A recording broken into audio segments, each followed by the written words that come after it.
Hello and welcome to the Blockade Runner podcast. This is John, and with me tonight is Chris Stevens, and we are going to talk about Rogue One. This is going to be the next big battle, in line with Obi-Wan and Darth Maul and Star Wars Rebels just a couple weeks ago. Tonight it's John and Chris. We're talking Rogue One, and I'm going to defend the honor of that film, and Chris is going to tell me, I think, why it's slightly less than wonderful, I guess. I don't know. We're going to find out. So, Chris, ever since Rogue One came out, I've been wanting to talk to you about it, and we've been saving this moment. We've had some conversations. We've chatted about it a little bit here and there. We've talked about it, but we've kind of said, like, oh, man. But we'll start to get into these arguments, and we'll kind of say, like, we got to save it for a podcast. We got to save it for a podcast, right? So, and you were always going to go back and see the movie again. Here we are.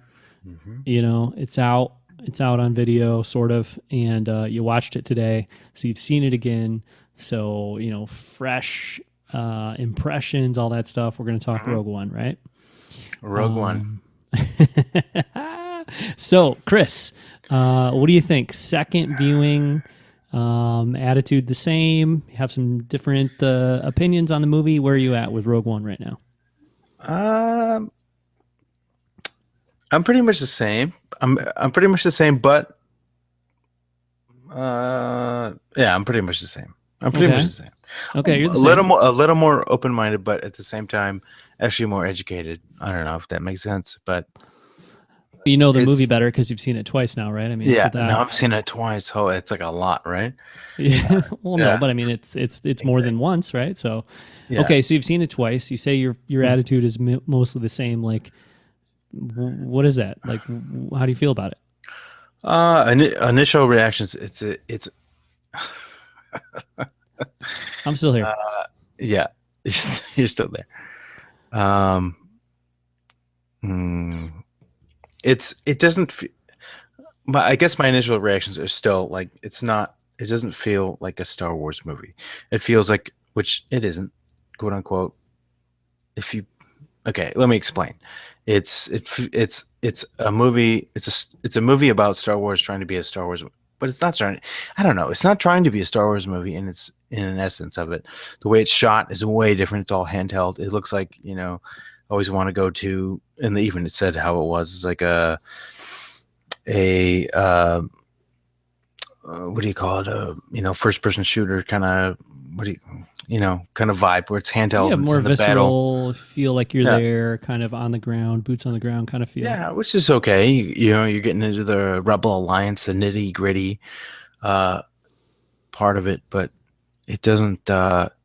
Here's the thing: I don't need that in the Star Wars, because Star Wars is magical and mystical, and that's what I think they actually did right in The Force Awakens, is that they kept the mysticism through either the cinematography or what they told you or didn't tell you, the shot selection, the scenes, the way they framed them, and the music.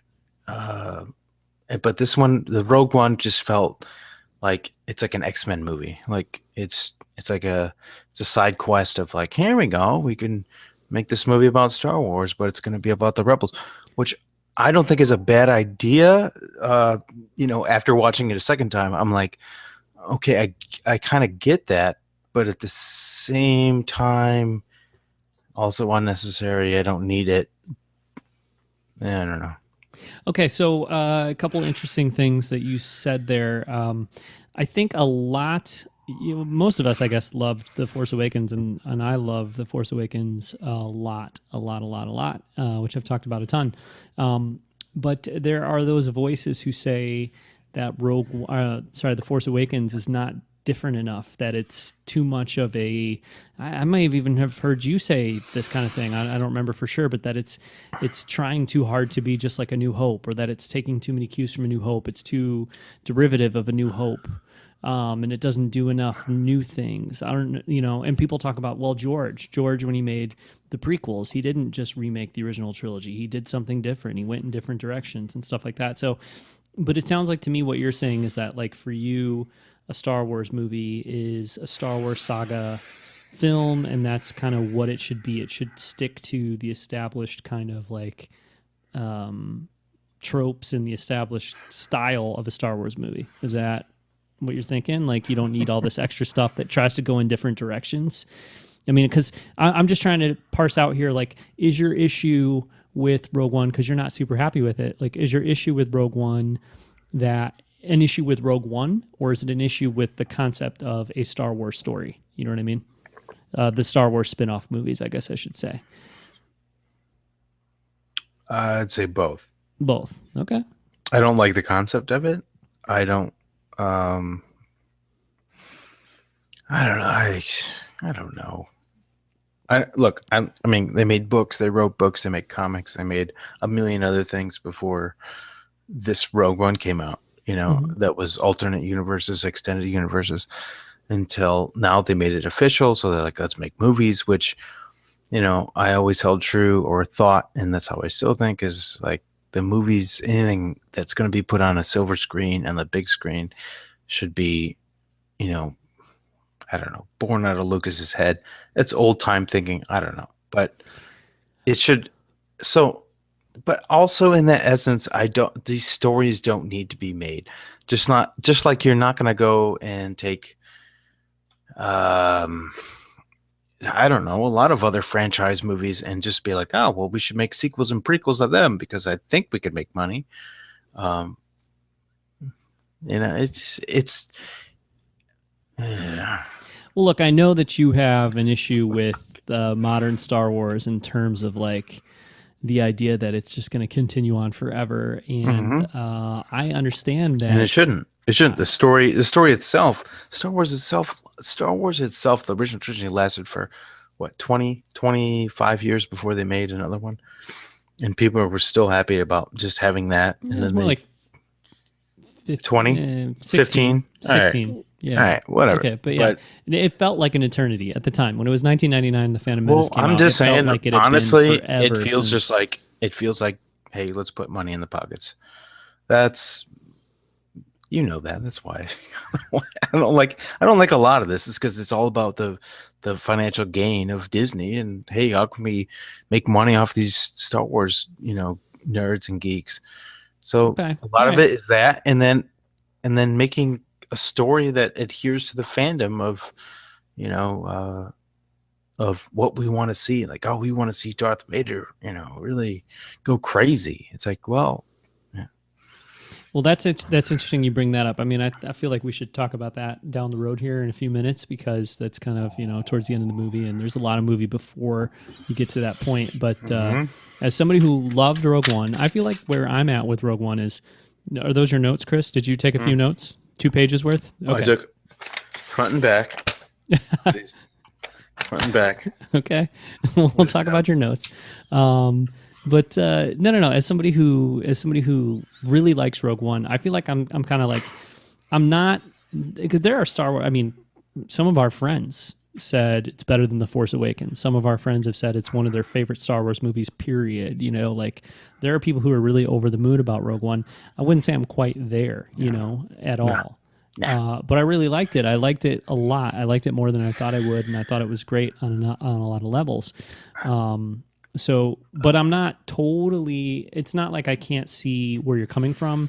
I was about to say I famously wrote, but I don't think it's too famous since like 4 people read it, but I famously wrote a blog post saying, Disney, I owe you an apology, a couple days before The Force Awakens came out, because on the day that the sale to Disney was announced of Lucasfilm and Star Wars, and that there was going to be a new Star Wars trilogy, people were coming up to me congratulating me, and I was, basically telling them to get out of my face and that I don't want any more Star Wars. Like, there's 6 Star Wars movies, the saga's over, and the rest of it's going to be a crappy cover band. I don't need it, That's what I was telling everybody who came up to congratulate me, that I should be so excited there was going to be more Star Wars. Why are they congratulating you?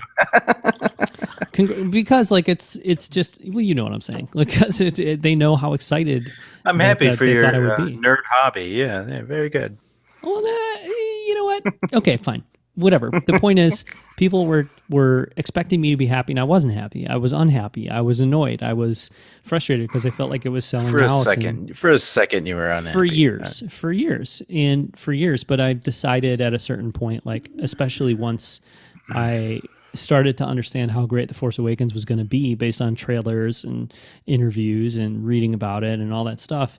I said, let's strap in and let's see where this goes. Let's see, what they give us. And I love what they've given us so far, including Rogue One. But I get my point there is to illustrate that I know where you're coming from, because I felt that way for a long time. My attitude has changed, but it's not like I can't understand your position, because I feel like I've been there. I feel like I'm not there anymore because of The Force Awakens and how great it was, and because how great I thought Rogue One was. I don't think that you end up with a movie as good as I think Rogue One is if it's a bunch of people who are just, let's make some money. I don't think Kathleen Kennedy is just, let's make some money. I certainly don't think Gareth Edwards, who spent his 30th birthday in Tunisia at the Lars homestead, yes, he did. I don't think that for him, it's like if they gave you the opportunity to make a Star Wars movie, Chris. Yes, it's going to make them money. Yes, it's going to make them money. Yes, it's going to further your career. John, that doesn't mean you would not love you wouldn't pour your heart into it. So, like, these things are not mutually exclusive. I'm not that person. I was never asked that, and I don't know. I would say, yeah. Okay, fine. You don't want to do it, then you don't need to do that. But my point is just that just because Disney is going to make a lot of money off making a new Star Wars movie doesn't mean the people involved aren't pouring their heart and soul into it and trying to make the best possible thing they can. Like, it's not that simple. Yeah, maybe it's not that simple to look at it and say it makes money, so it's people selling out. Cookie cutter. Yeah. You think Rogue One is cookie cutter? It's gonna be the rest of what they say. What, a decade and a half? They want to continue making a Star Wars story movies. That's cookie cutter. Bob Iger said that they were planning out. It's X-Men's dying. So they want to continue with this until something else comes along. Hey, they're going to ride it into the ground. They're going to ride it into the ground. Disney doesn't even make X-Men. The Fox makes X-Men. What happened? Marvel. They're making Marvel. Well, I think if you're going to make accusations, you ought to know what you're talking about, right? All right, let's talk about the movie. See what I did? See what I did there? Nobody cares about X-Men, Marvel. They're all making them a bunch of jumble. They're making so many movies of all of those franchises that it gets mumbled and jumbled that nobody cares, and nobody's seeing the fourth installment of Batman or Spider-Man. And then that's what Star Wars is going to turn into, which it should not. It should not, because it Star Wars, to me, unlike the comic book movies, was a movie that set a precedence and should be, I don't know, hey, let's leave this galaxy alone. It was made great. The storytelling was great. It ended with Anakin Skywalker's death. And now continuing, with Luke, I'm giving it a chance. It's great. They kept the cinematography great and the storytelling great. But I don't need the Star Wars story. I don't need to know what Han Solo did or Boba Fett. I do not need to know. That's okay. Anyway, I understand that perspective. I sort of agree. You don't. You want it. You want it. You're the guy who wants all that stuff. I don't want any of that. I don't want any of that ever, ever, ever. It's not like when you and I were hanging out, John. You're like, I hope they make I hope they make a Han Solo movie. No, you were never like that. You're like, no, I wasn't. You made your own. You made your own story up about Han Solo and what he did before he was Han Solo. You don't care what he does. He's the guy you don't uncover. He's the guy you don't peel the banana about. He's the guy who stays mysterious. If you start peeling the banana, he's not mysterious anymore. He loses his character. It's ridiculous. That's why in my notes, you don't reveal AT-AT walkers in Rogue One. You don't reveal the Death Star in Rogue One and how much it does. You don't reveal some other things. Just don't touch it. Just don't touch it. Let it be mysterious. Those are some of my problems. You don't do that. You don't But they already showed a weakness of the AT-AT walkers in Rogue One. Those are AT-ACT. Oh, my ass. My ass. Yeah, They that's are. how they... fuck. No. Look. When you watch Empire, then it's like, oh, geez, why don't they just shoot the head or the hull that's empty or shoot the legs? Oh, they got better armor now because in Rogue One they didn't. It's like, no, I actually they're supposed think to be that the totally first time you works see him. Luke says that armor's too strong for blasters. Like, we can't take them out that way, which they're surprised because they've taken out a similar vehicle before. I mean, no, they weren't. Not when you and I watched Star Wars. They were like, oh, AT-ATs are coming around? What the hell are these things? These are fucking walking tanks. They're literally walking tanks, all-terrain armored transports that just blast away and crush everything. You cannot destroy them. And they show them specifically in a cinematic way coming out of this like snow blizzard of like, what is that? I feel it. I hear it. What is it? But already Rogue One is like, no, yeah, they're just these big walking things coming around because you saw them in Empire, so you're okay with it, right? Boop-a-doop-doo. Nah, get out of here. But you're killing it. You're killing it. You're no, you're just poisoning the water. You're just diluting the water. It's just like, but okay, you have to understand though. You have to understand though that what you're the argument you're making now is like the old guy who said, when I watched Star Wars, it was this way, and that's the way it's supposed to be. That's the way he wrote it. That's the way it was written. Okay, well, maybe. But even George Lucas himself is not. He's demonstrated that George Lucas himself. He's not above deciding to change things on a fly. And, you know, like, I mean, I just don't, I from a certain perspective, I get where you're coming from. But on the other hand, like, George made a trilogy of movies about Luke Skywalker, and then 15 years later decided, you know what, let's make this whole thing about Anakin Skywalker. That wasn't his intention when he made the movie. When they were making The Empire Strikes Back, his intention was not that Luke and Leia were brother and sister, and then he decided they were. I mean, these things change. So, as somebody, both of us love the prequels. There's no valid argument that says all that stuff was in George Lucas's head 20 years before he made the prequels. It wasn't. He made Star Wars. He made the original trilogy, which, even as much as he wants to sit down in front of cameras and, you know, film bonus features for DVDs and say, oh yeah, I had this whole thing planned out for all along. I knew exactly. He had no idea. He made that stuff up as he went, as any good artist or filmmaker would do. He created it. But as he made each movie, he created that story. The story evolved. And thank God George Lucas didn't sit there and say, well, guys, I got to stick to what I came up with in 1976. I can't change it. Luke and Leia can't be brother and sister because I didn't have that idea in 1974 when I first wrote the first draft. He didn't say that. Cinematically, I don't know. I'm just saying. You don't need Rogue When One. he made Luke Skywalker movies in 1977 and 1980, 1983, he did not intend to be telling the story of Anakin Skywalker. He was telling the story of Luke Skywalker. And then retroactively, 15 years later, he said, you know what? We're going to make this whole saga about Anakin. Possibly. I'm not agreeing to that. But you really can't think of a way to disprove that, right? I mean, it's... I'm not going to go into finazzle dazzle about it. Sorry, you can. You maybe have a righter mind than I do right now, and could, finagle me out of that. But nah, I don't believe that, man. No way. Okay, all right. Well, I'll let you sit. No, with that I'm not going to. You can throw facts at me. You can throw your whatever facts that support your Disney theory, and Disney's great. Don't throw the facts at me. Well, let's talk about the facts of Rogue One. Your facts have changed. I've thrown you and Dan facts when Disney bought the company and saying, "Hey, we're going to do episode 9 or 7, 8, 9," and I was like, "Yeah, guess what? Lucas never had that idea." And you guys are like, "No, he did. It's all he did." No, forget about it. And the Rogue One story, forget about it. Han Solo story, forget about it. A storyteller, the reason Han Solo works as a character in the movie cinematic film world is because you don't know anything about him. That's how you make a character likable, is you bring him into a scene or into a movie and you don't know, but he already comes with a past that you don't know and you make up yourself, or it is just there. You don't make a prequel about it and you definitely can't make a prequel about Lando Calrissian. He don't. No. Nah. Chris, Nah. Chris, No. Chris, Garbage. Chris.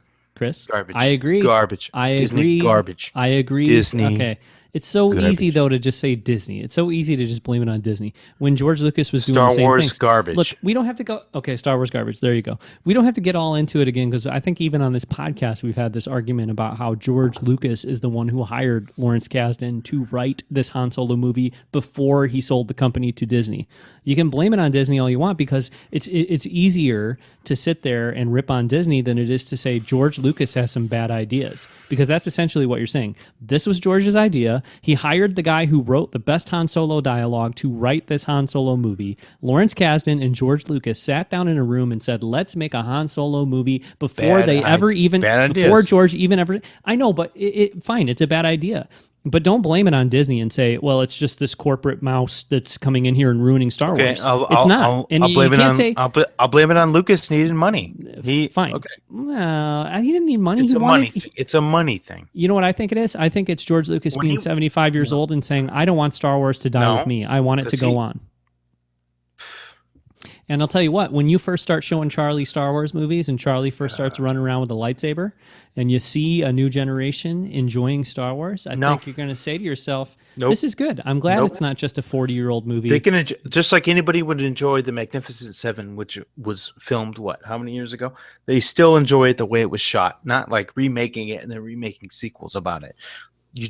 That is movie history. That is movie history. Leave it at that. Nobody's going to remember Spider-Man anymore because they made 7 of them and nobody cares and nobody can decide like, oh, that's a Spider-Man you should watch. No, you should really watch this guy's Spider-Man. It really got a hold of the comic books. No, nobody cares anymore. They diluted it so much where it's garbage, where it's like, you know what? Actually, just read the comics. Just read the comics and that's okay. Like Star Wars, just watch 4 through 6 and that's it. Just take a breather and watch those. 7, 8, 9. We'll see how they turn out. What about 1, 2, and 3? What about 1, 2, and 3? 1, 2, and 3. I don't know yet with all this Rogue One business. It's bananas. It's bananas. You got me confused there, friend. You have got me confused. I'm saying at the root. I was comparing like all the Spider-Man and Batman for now. Is all these these remakes. It's like, okay, just go to the comics and like what you'd go to the comics for Star Wars is 4 through 6. Just settle to the core. That's all you need. Breathe and go to the core. Everything else is flash. Is just bang and wee wah woo. It's like those are great movies, cinematic movies. Everything else is and is going to be just flash. Like, hey, they want this, so we. But I feel like I feel like the argument you're making. Star Wars and Empire were amazing cinematic movies. All the rest, nothing. They're copies. They're copycats. It's everything copycats. But cinematically, Star Wars and Empire. Star Wars had to prove itself in general. It was Lucas, trying to make a movie to be somebody and try to get his name out. And then he made a great movie on a limited budget, so and so. But then in Empire, he had to really go on top of that, and you got a great director. You had everybody in it as far as actors and art department, and a great producer, and they built on all of Star Wars, and they made it the best movie ever.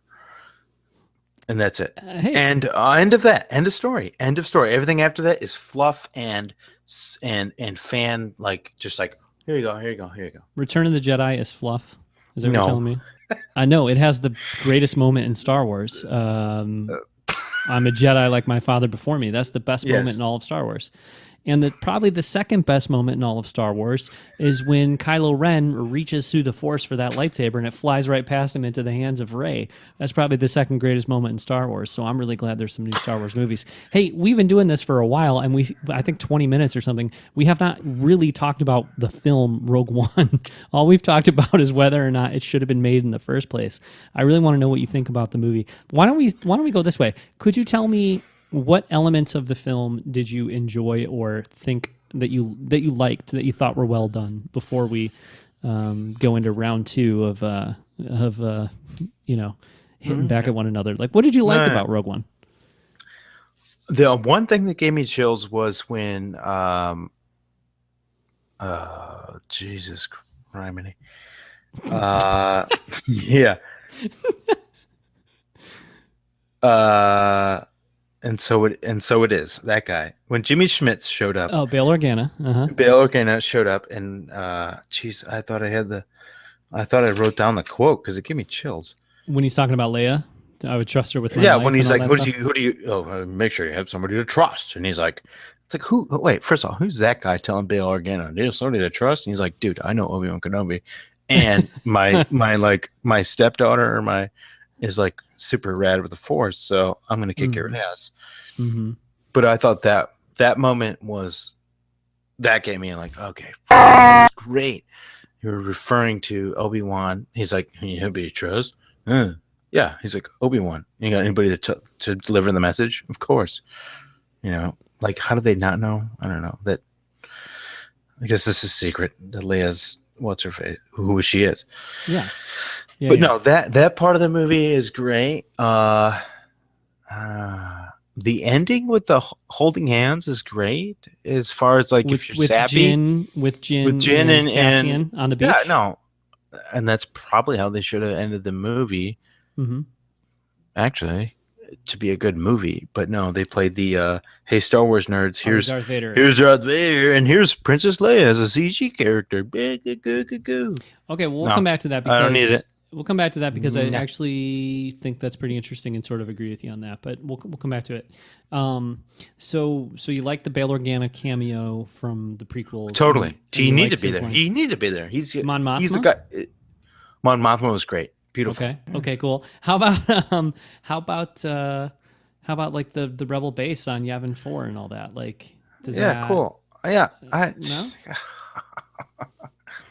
Well, I'm just curious because, like, when I say what parts of the movie do you like, you're kind of telling me I like the things that reference previous things from the Star Wars movies. Yes. It seems like is what but you like. I also, but then you don't like, and I kind of understand why, and I kind of agree. But you don't like the Vader stuff at the end. You don't like the Leia stuff at the end.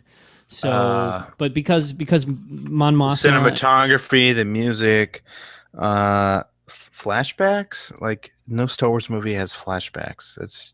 That's just a cheap out on storytelling in general with the flashbacks. The guys from A New Hope, the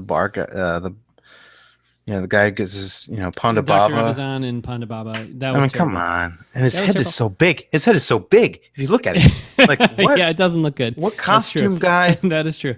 What is that? It's like, hey, look at me. We should make his head really big so they recognize it's that guy. I mean, come on. That's shitty producing. That's like, come on. Okay, all right, okay, fine. Suck. I don't think Ponda Baba looks that great.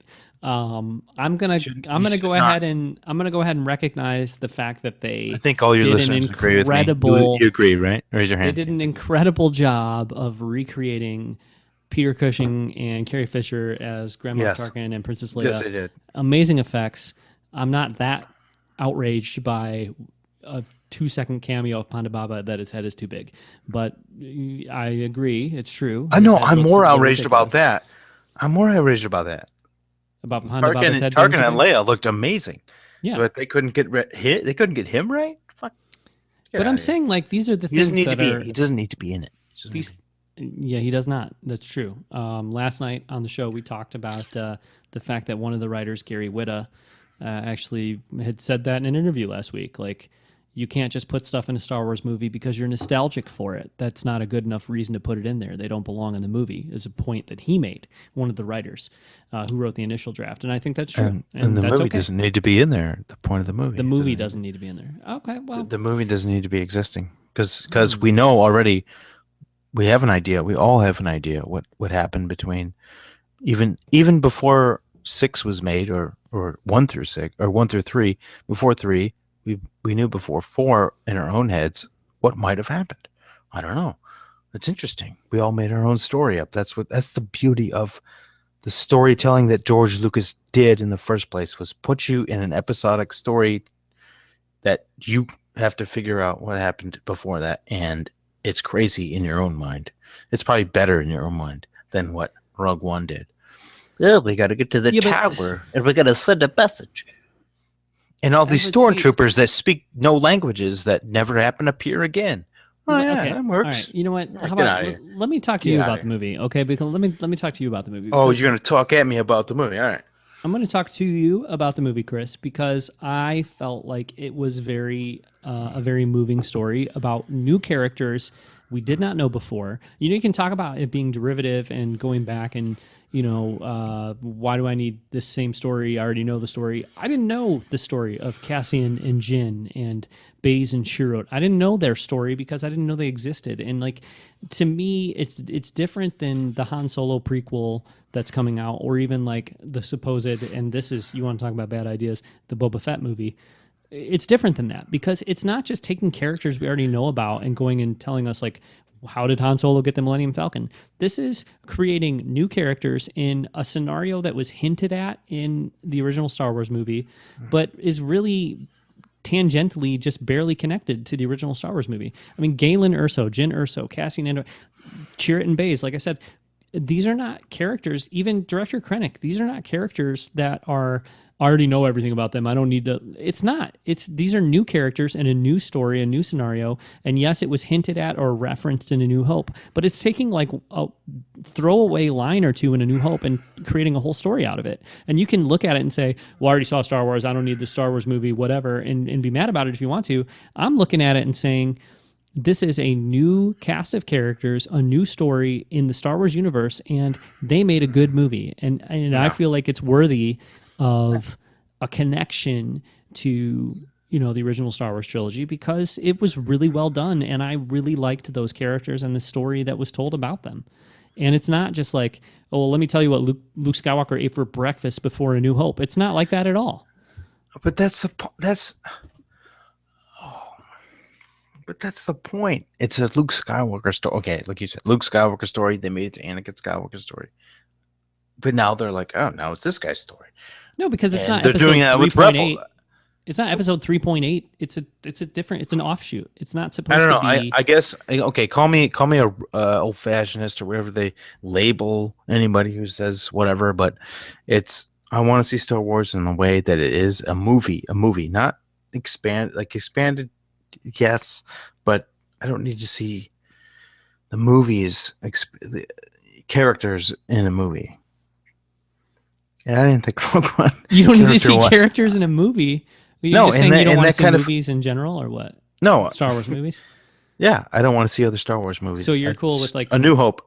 That's it. A New Hope. They're Jedi, and then the prequels. Fine. That's not very different from how I felt when they announced that they were making new Star Wars movies. Because my thought was, make as many books as you want, make as many comics as you want, make as many TV shows as you want, but don't mess with the movies because the movies are sacred. So that's what you mean, I think, right? That like, you can explore Star Wars in different mediums, but there's 6 Star Wars movies. They already made them, and that's good enough, and leave it alone. That's how you feel? Yeah. But you don't feel that way about The Force Awakens, right? No, I'm optimistic about Force Awakens because, well, first off, it's shot way different. It's kind of taken care of, the way it's made. Like it's Star Wars. Yeah. They use the same lenses. They shot it the same way. They're using a lot of techniques that are the same, which it does feel way different than Rogue One. Rogue One feels like it's like a Spider-Man of Star Wars. It's too modern. Is that what you're saying? It's too modern feeling? Too modern. No, it's their style. Okay, the stylistic of it. It's just like, okay, what? And the storytelling is like, what's his face? I don't care. I don't care a lot of people that die. I don't care that a lot of them died. I really don't. Wasn't attached to anybody. Mm-hmm. Okay. All right. Yeah, I wasn't attached to anybody. So it's no. Wow. Yeah. Okay. Well, that's. And I think I see. Okay, but here's what I'm going to say though. I see where they wanted to go, and they failed. They failed.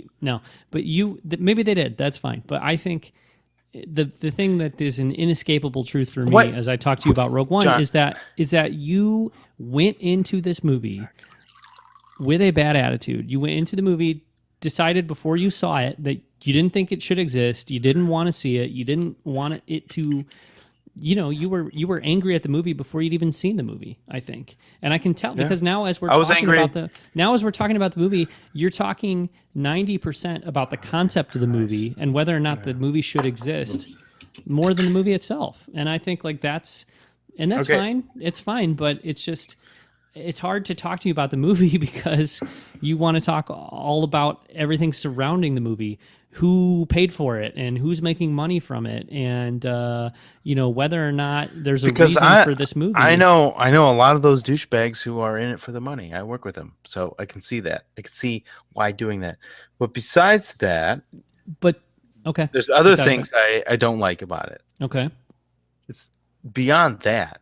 I have to look past that, and that's what I did today. It was like, okay, well, I'm going to watch the movie as a movie, and it didn't really, it did a little better than my first viewing, but I don't know. Okay. Like I said, I mean, exposing the Death Star before, just exposing the AT-ATs, if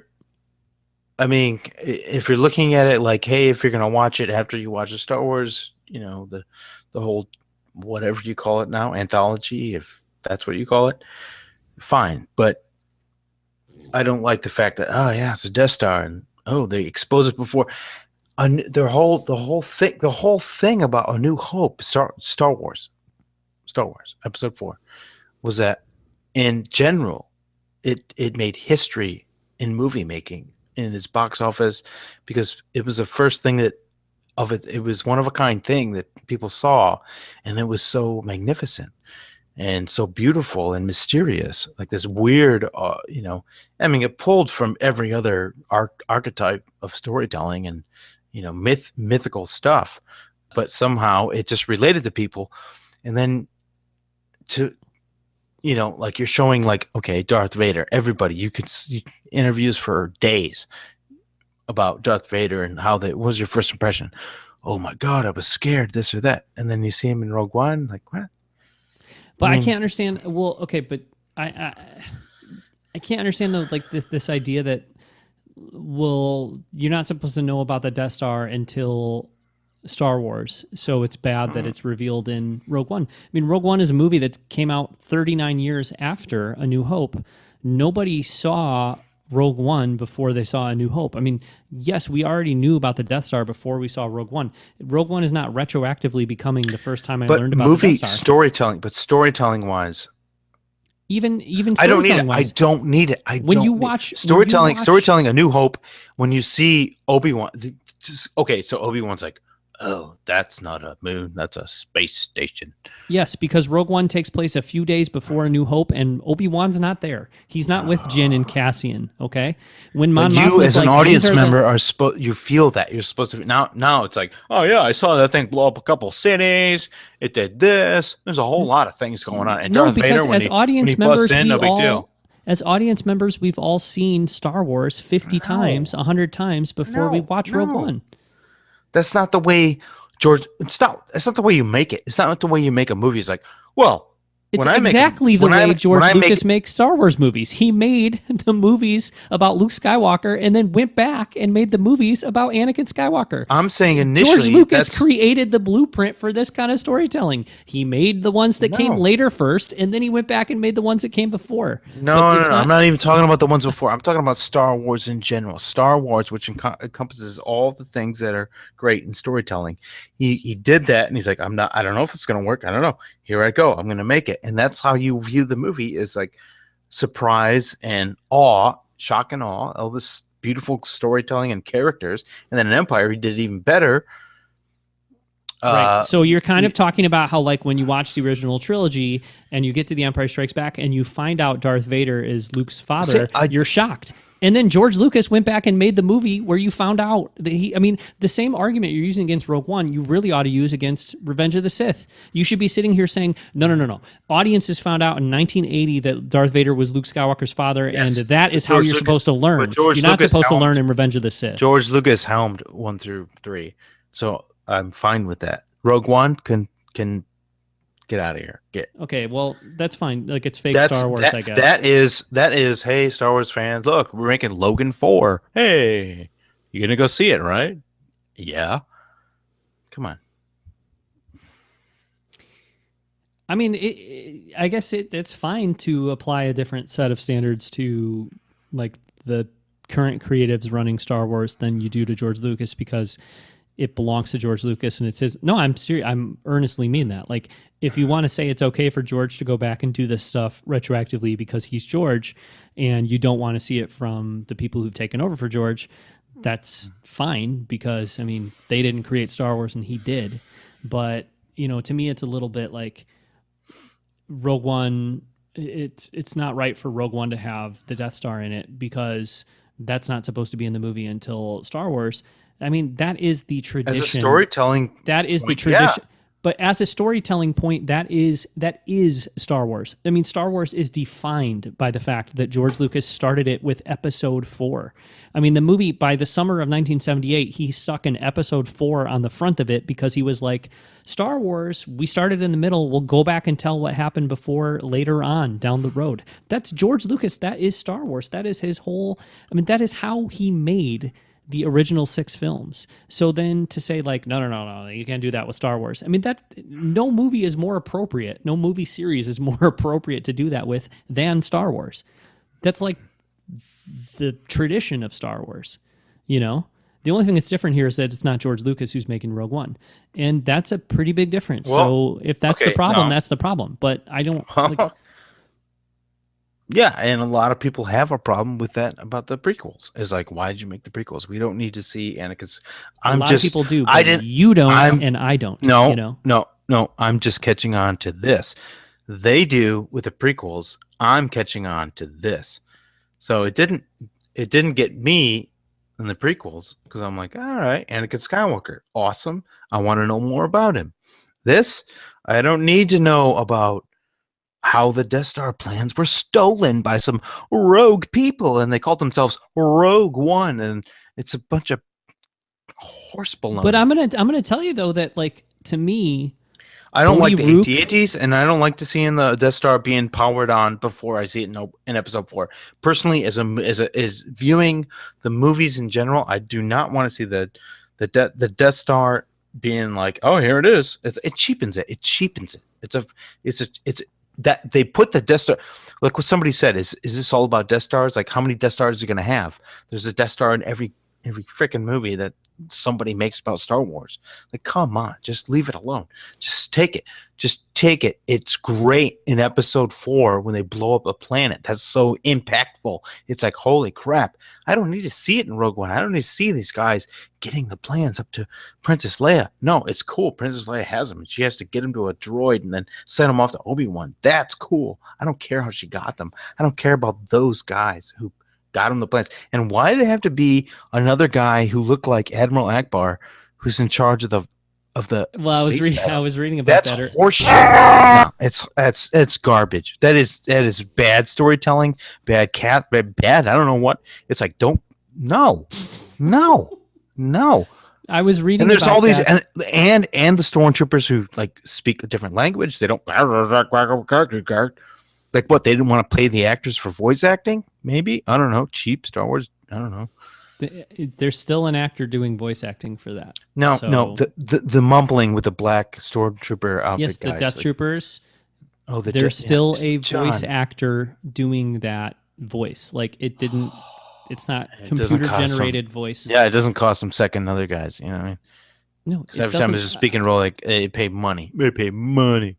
No, the way that they do the Stormtrooper lines and a lot of these other ancillary character lines is they have a group of actors. Oh, but these guys have a special language? I'm just telling you that, like, your cynical perspective on it, that you've decided that those Death Troopers speak a different language because they're trying to save money, and that's got nothing to do with it. As somebody who's following the production of these movies very closely, I can tell you how they do the ADR for these movies and which actors are doing it, and they're the same people that are doing Star Wars Rebels, and they're the same people that are doing. I'm glad you're following the production and why they're doing the ADR and how they're doing it, but John, realistically, I don't understand why they're having them doing a different language. Right, but Why is but there? you've decided that it's because they're trying to save money, and that's just not true. I That's mean, a you theory. can look at it and say, I don't like the fact Theory. that they speak a different language, but just say that. Don't say they speak a different language because How are Disney you? didn't want to Why are you pay. defending the production of Disney? How are you defending that? Because if you don't like Rogue They're the One, right guys and no. being like, you Because know if what? you This is don't all like unholy encompassing. Because if you don't like Rogue One, I want you to not like Rogue One because of what it is, not because of what you've decided it probably I is based I on some. 40% don't like it because it's made by Disney and because Disney wants to make money, and that's what they are. That's why they are a company, is to make money, and that's what companies do. That's why. That's pretty That's much why all simple and companies are a stated. company. Yeah. Yes, it's not because they want to make an artistic vision. It's because, hey, I have this license that I bought from George Lucas, who is done with his Star Wars creating, and I'm going to make money off it. So that's 40% why I don't like every movie that I go into that is labeled I Star think Wars if you're with a talking Disney about, label. I think if you're talking about Bob Iger or the other executives at Disney, that's true. They're making Star Wars movies because they want to make money. But I think, and maybe that's not even fair to them, but I think that's probably true. But if you're talking about the writers that they hire, the producers that they hire, the directors that they hire, the actors Because that they they're hire, all making money. Ryan All of them Johnson. that they're hiring are making money So okay, so off when of you that name, off of the Star Wars name. They're going to make yes, money. They're going to write. Of course, they're going to write for Star Wars because so The Last Jedi, Star Wars Episode 8, The Last Jedi, Ryan Johnson, he's making that movie because he thought, oh my God, I can make a ton of money right now. It's not because he loves Star Wars. Yeah, So it's and just he likes Star Wars. Yes, it's hand in hand. Of course, that's you're why we basically go. That's why so we you're go see it. describing That's the- why that's it. That's why you and I go see it, is because we like Star Wars, but it's going to give money. But who gives a crap? We're going to go see a Star Wars movie. Well, aren't That's you why we just see Rogue One. describing? Aren't you just describing the careers of people who make movies? Like, well, yeah, I mean, sure, I love doing this, but I'm going to make money from No, making a 'cause movie. there's- Yeah, everybody who makes movies on that scale there's- makes money. no, because- when they make it, Ryan Johnson would have made money making some other movie. He's making money making Star Wars. Like Would he? Gareth Edwards just made Godzilla beforehand. He made money. Like he made Rogue One. He made money. Like it's not that. I just feel like it's ridiculous to say all these guys don't care about what they're doing. They're just trying to make money. Because I mean, of course they're making I would money. respect more if George Lucas just hung it up on the hook and was like, I'm done. This is it. Skywalker's done. Revenge of the Sith is done. It's over. Okay? It's not. Yeah, well, that's fine. George could have made that decision, but George decided he didn't want Star Wars. John, to stop. it's He been wanted to naive continue. to think that this isn't all about them. It's hiring all these actors and all these things and making it Star Wars again, and all the merchandise they're making, which is ridiculous. These things that they're making, and they're making a lot of money on. It's a money mound.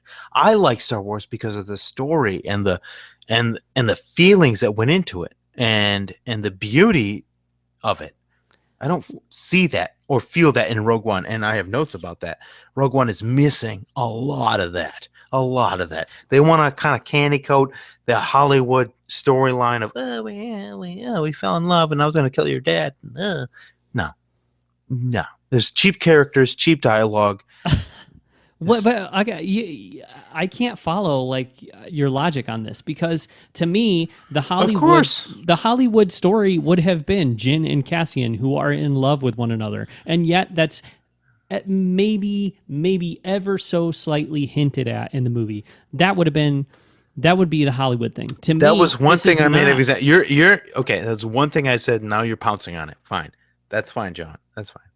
Well, I'm trying to understand your attitude towards the movie, and I don't get it because, like, oh, it's so Hollywood. That's not Hollywood. The fact that your two lead characters, there's maybe a slight, subtle hint that they have feelings for one another, and that's it. That's as romantic as it gets. The fact that they did not choose to let any of these. There's no Rogue One sequel, Chris. They can't make it because they killed every single character. If it was all about money, Jin and Cassian would have survived, or Baze and Chirrut would have survived, so that they could make another standalone starring those characters. But they didn't. They killed all of them because that was what the story is, and that's what made sense for a movie. I think that demonstrates that there is more going on than just let's make some money. I think they decided to make the best movie they could, and to me, you see that when they kill off every main character. That's not what you do. That's not what you do. And by reshoots, they reshoot and they did Darth Vader, and that's why everybody, He was like, "Oh, it's great. They had Darth Vader," and that's why they end the movie with that, because other than that, the movie nobody cares about the characters. Well, But they had Darth Vader at the end, and they had a CG Leia. Wonderful. I love the movie. Nah, get out of here. That was reshoots. It was all CG baloney. Fandom. They paid fan service to it. I don't need to see up to episode 4.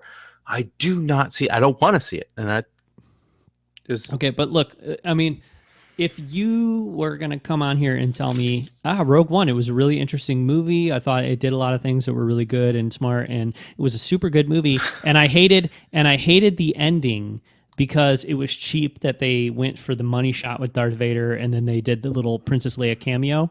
I would look back at you through this little webcam and say, I really hear where you're coming from on that. That makes a lot of sense to me because I watched the movie. I was in the theater the first time I saw it. Darth Vader shows up. He does this thing where he cuts through all these guys. And I think to myself, this is what everybody who was complaining about the prequels, this is what they wanted. They wanted hardcore, kick-ass Darth Vader running around, cutting people up, being like the comic book fantasy version of that character.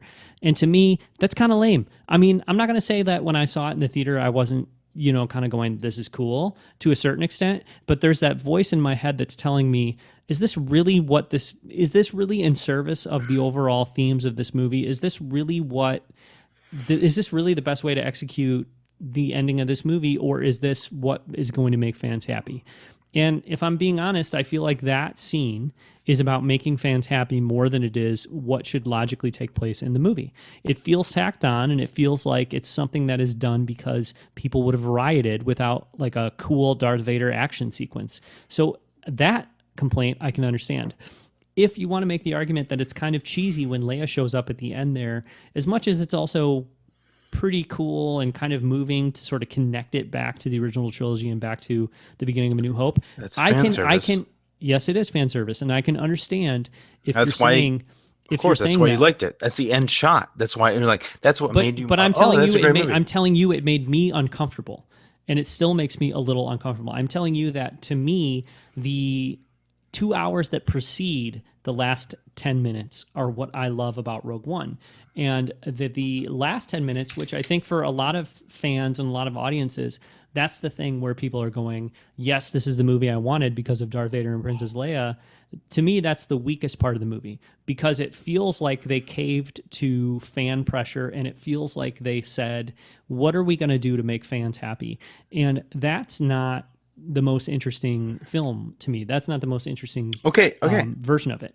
But I feel like Jin and Cassian and K2SO and Baze and Chirrut and Director Krennic and Galen Erso, Jin's dad, who I think is amazing and a really interesting character and extremely well portrayed by Mads Mikkelsen.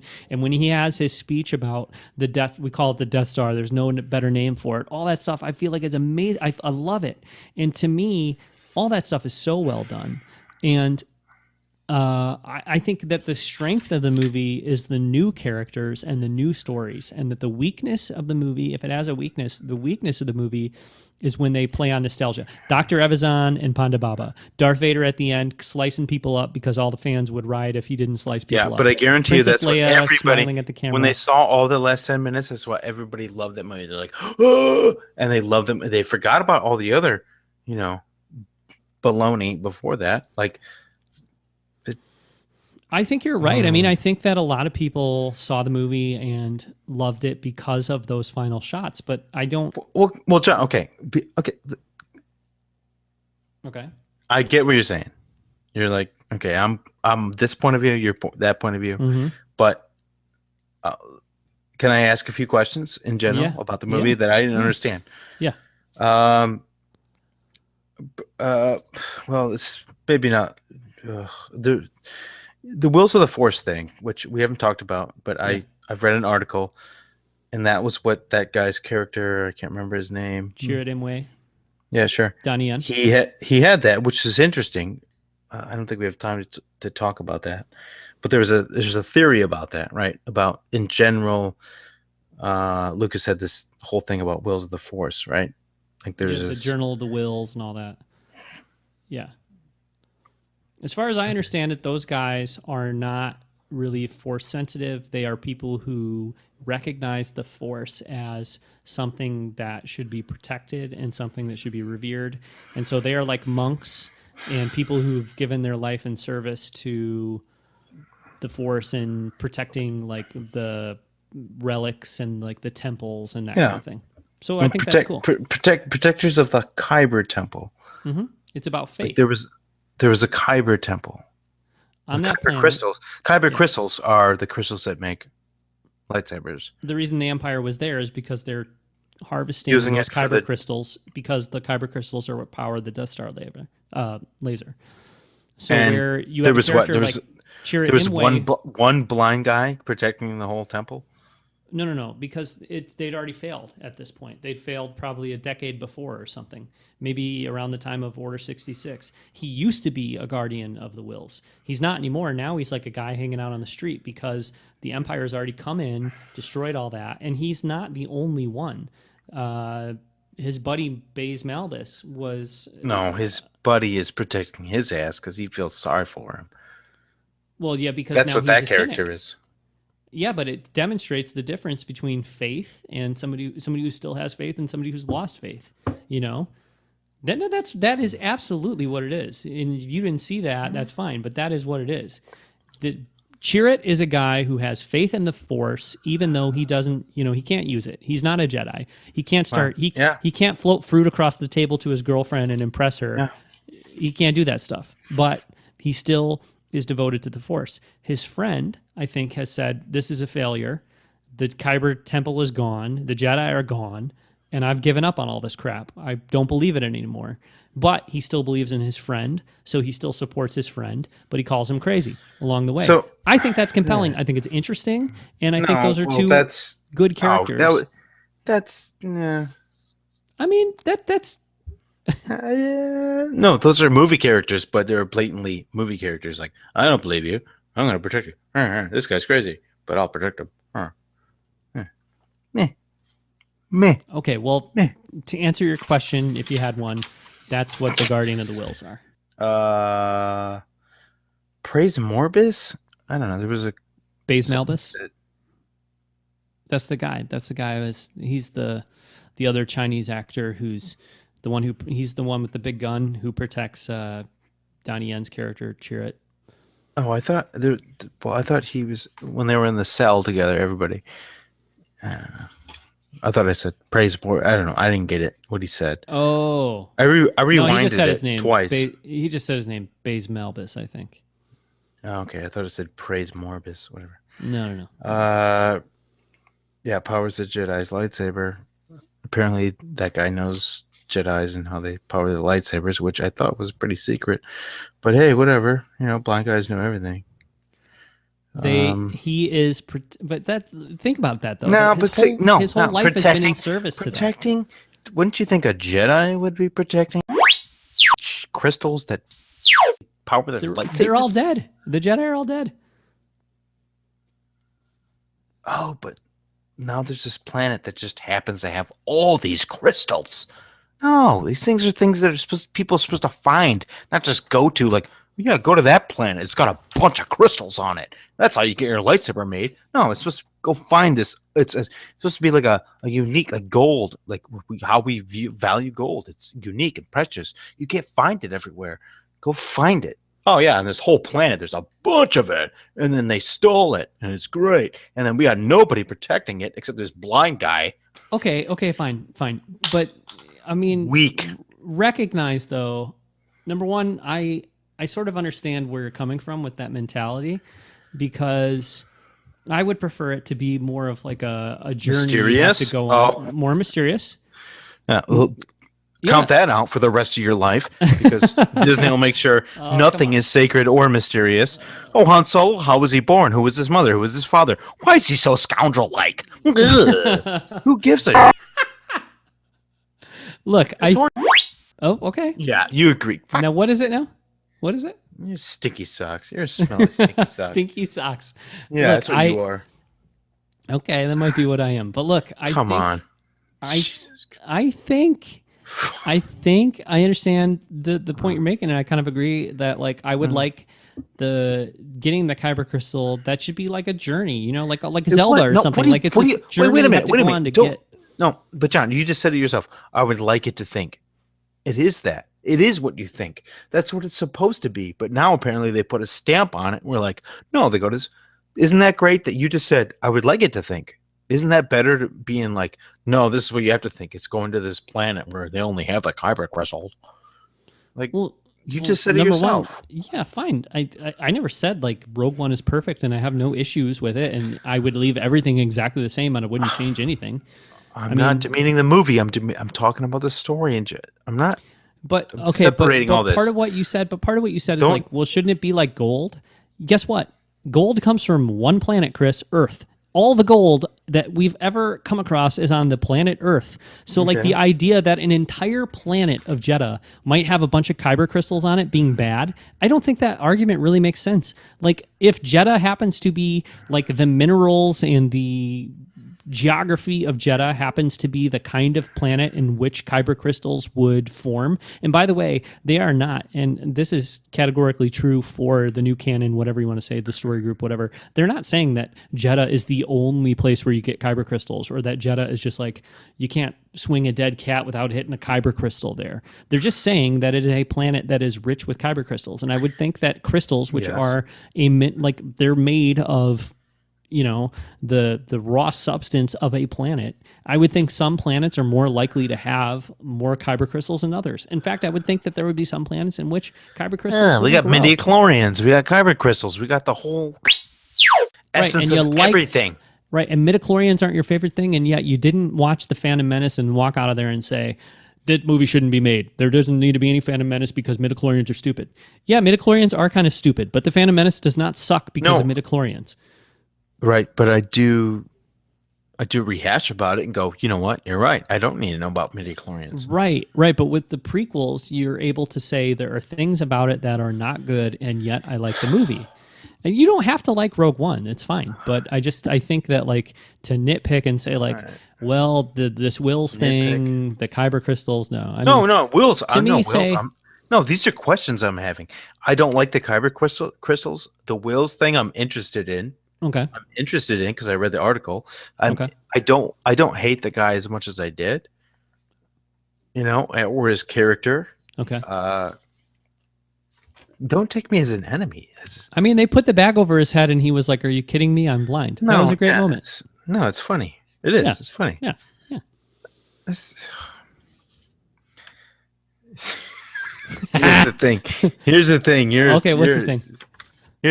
The thing is you're what do you call a fanboy? You're a fanboy. I'm not a fanboy anymore. I detached myself. I can't be it anymore. Okay. I can't be it anymore. Sorry. That's fine. That's okay. It's fine. I think I love Star Wars more than you did, but now I can't anymore. Anyway, why kill Galen Erso?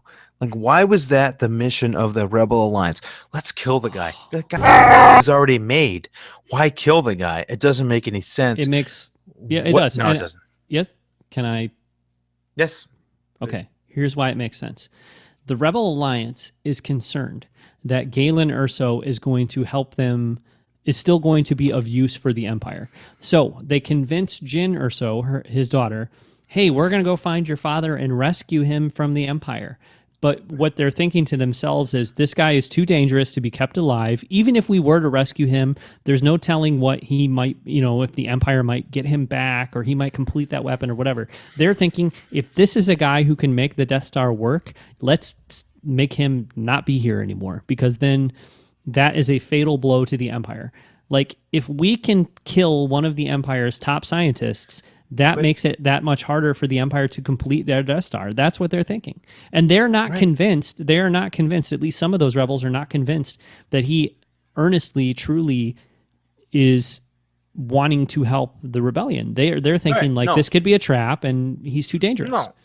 But it seems like the information that they got, the information they got was a pilot defected, and they said, and the guy's like, hey, there's just like this thing that's going to kill a planet, and Galen Erso is responsible.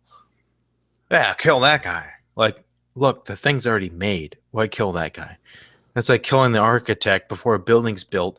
When the guy had the plans for that building 5 years ago, it's like, it's not going to do anything to kill the architect. I mean, it's not like he is the button. He doesn't have the thumb on the button. Kill the guy who's got the thumb on the button. But Galen is positioned in the movie as the key to the Death Star, which is why the very first scene of the movie features Krennic coming up to Galen and saying, "We can't finish this thing without you." That is the very start of the movie. Is Director Krennic abducting Galen Erso from his home, saying, "I can't finish."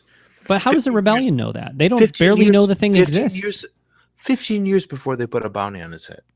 Or for the Alliance or Rebellion, whatever they want to call themselves. That's a quote from the movie.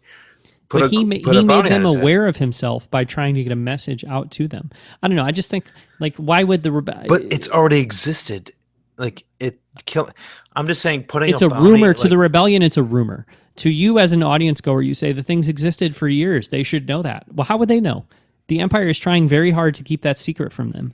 They don't have access to all those ideas. What they know is that but they knew they blew up that city, but they still wanted to kill him. It's still point. Kill the architect. It just doesn't make any sense. Okay, all right. I mean, it's a story plot for, hey, you're gonna kill that guy, but you love her, so you're not gonna kill her father. So it's just dynamic. You're not gonna. Oh, we thought you're gonna kill him. No, we didn't. We never thought that. Where's Bail Organa? He rules. He should be in the movie more. I don't know. I thought that demonstrated character growth in Cassian, because in the very first time you were introduced to Cassian, he kills that guy in cold blood, right? He kills that dude with the busted arm, and you see the look on his face. I don't like doing it. And then when General Draven comes out to him and says, "Hey, what you heard in there, don't listen to it. Your mission is to kill that guy if you find him." And you see the look on Cassian's face, which is like, torn. So I'm not. It's not even torn. It's like, I'm the guy. Like, you need somebody murdered and you make me do it. And he doesn't like doing it. And then, he thinks to himself, and it's not just about, like, I like the girl. It's about, who do I trust? Do I just blindly follow orders, or do I listen to this person who I want to believe in and believe in her? And I think, like, faith is, I guess you've already decided the movie's crap and whatever, nobody cares. But to me, the underlying... somebody out there cares, right? Somebody out there? Raise your hand. Somebody cares. Yeah. The underlying theme of the movie is faith. Like, that is the primary theme, the whole thing. Chirrut has faith. Jyn has faith. Cassian has to have faith. Galen has to have faith. All these characters have to have faith, and that's the only reason that this thing works and they're able to be successful. And to me, I think that's not only is it really well crafted in terms of communicating that theme throughout the movie, but I think it's really I think it's very powerful. I think it's the characters. I care a lot about them. I care about their faith. I care about their goals and their sacrifices they make to make that goal happen. Like, I don't know. I have issues with, not issues, but like there's when I watch Rogue One, I think to myself, the movie is great. I love it, but it's never going to be up there with my favorite Star Wars movies because it's not Star Wars enough. It's so Star Wars in so many ways, but like the tone and the feel of it, it's not this adventure. It's not this hero's journey. It's not those things like the original trilogy movies are. So I don't feel like I can ever love it on the same level that, or just like even The Force Awakens. The Force Awakens, I sat down and watched the movie and I was like, this feels like A New Hope. I don't even know how they captured the tone of A New Hope as well as they did, but it feels so much like A New Hope. Rogue One's not even close to photography, characters, setting, everything. Rogue One is shot like a Warcraft. Sorry, Call of Duty. Are sounding exactly like Wat Tambor right now. Which I've never had that happen on Google Hangouts. It happens on Skype all the time. You seriously sound like you're dialing a radio. I mean, technically, literally, you sound like a robot right now because there's something wrong with our call that we have going on. That's unfortunate. So I'm going to wrap it here. I'm going to say thanks for listening. Chris and I disagree about Rogue One, a Star Wars story. And when I see him in Orlando, Florida, in 2 weeks from today, actually, hopefully I might see you 2 weeks from yesterday, but I don't get in until late Wednesday night, so it might technically be Thursday by the time I break into that hotel room where you and BCD are. when that happens, Chris, we're going to continue this argument. I'm going to get BCD and the rest of the 40,000 people, 80,000 people, 120,000 people at Star Wars Celebration on my side. Okay. But I don't know. It's okay that you don't like Rogue One. Not everybody has to like Rogue One, but I don't know. I think I need to talk to you more about this over the next 40 years or whatever, because you haven't. I just don't really understand why you don't. I think I understand why you don't like it, but I'm just confused. But another Akbar at the helm. That doesn't make sense. It's fan service. You won't let me tell you why that's in there, though. Fan service. Hey, fan service. Can you look at the camera, Chris? Can you look at the camera and say the Techno Union Army is at your disposal? Count. The Techno Union Army is at your disposal. All right, check us out at blockaderunnerpodcast.com. Thanks for listening, Chris. I'm gonna.